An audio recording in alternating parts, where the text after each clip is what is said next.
तो चलिए शुरुआत कर लेते हैं राजधानी रायपुर से, जहां से हमारे साथ हमारे सहयोगी प्रियांशु कश्यप जुड़ चुके हैं। जी प्रियांशु, बताइए ऐसी कौन सी खबरें हैं जो आज दिन भर सुर्खियों में रहने वाली है?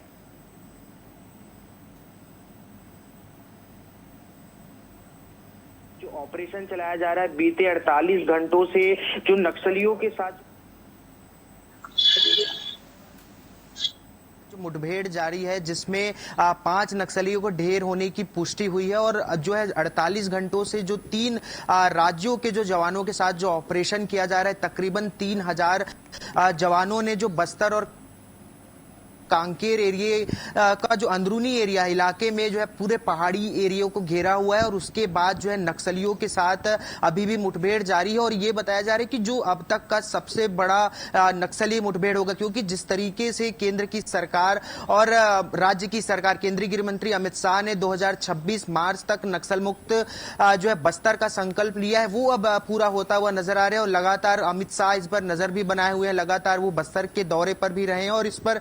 विष्णुदेव साय ने भी साफ तौर पर कहा है कि नक्सली बंदूक छोड़े मुख्यधारा में आए, हम उनका स्वागत करते हैं, लेकिन बंदूक का जवाब भी बंदूक से ही होगा। जवानों को साफ ये हिदायत दी गई है कि अगर कोई बंदूक के साथ दिखता है तो फिर हमारा जवाब भी बंदूक से ही होगा। अगर कोई बंदूक छोड़कर आते हैं तो इन्हें मुख्यधारा में आने के लिए सरकार विभिन्न प्रकार के नक्सली उन्मूलन जितने अभियान चलाए जा रहे हैं, उन सारे नौकरी से लेकर जो है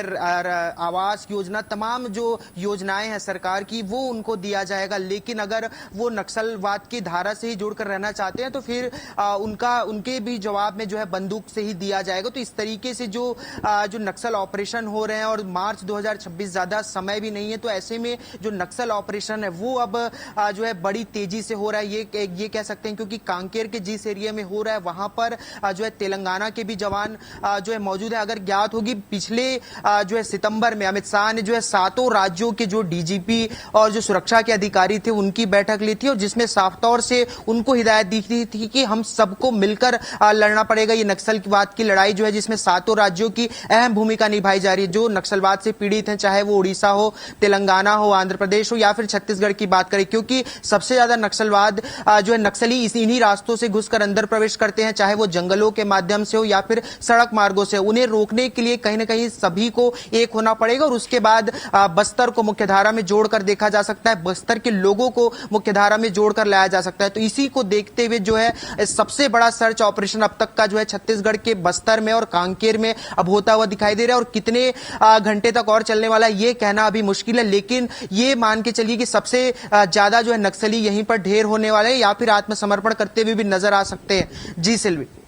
जी प्रियांशु, आपसे ये भी पूछना चाहेंगे कि पहलगाम में जो आतंकी हमला हुआ है वहां पर कई लोग जो है छत्तीसगढ़ के भिलाई और रायपुर से भी लोग जो है अभी भी वहां पे फंसे हुए हैं, इस पर कुछ क्या अपडेट है?